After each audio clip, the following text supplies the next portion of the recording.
this honesty that I always held so, that I valued so much, eventually I stopped telling her about when I acted out. I wasn't honest with her anymore. And I just, for some reason, decided that it was time to not tell her anymore. It was time to keep this to myself and that I can do this on my own and she doesn't need to deal with it anymore. The story I would tell myself was that if I told her, she would leave me for sure. And it's not worth it. It's not worth my wife leaving. I think that we have a great thing going, we have another baby on the way, that this shouldn't end our marriage. And so I just decided not to tell her anymore.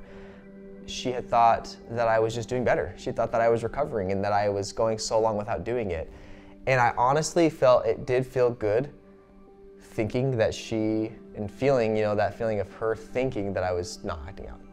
I felt like I would figure it out, I would overcome this somehow, take some courses or anything like that, put it behind me, and we would never have to talk about those few months that I did it without her knowing again. Because I justified that being like, she knew I struggled, I was honest with her to a point, and it's not important for her to know anymore. And one of the lies that a lot of us buy into is that I'm protecting her by not telling her.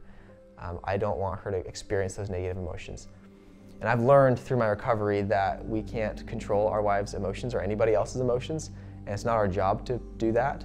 That it is important to be honest, and I've learned that, and it was kind of hellish, honestly, living this double life, because it felt like a double life.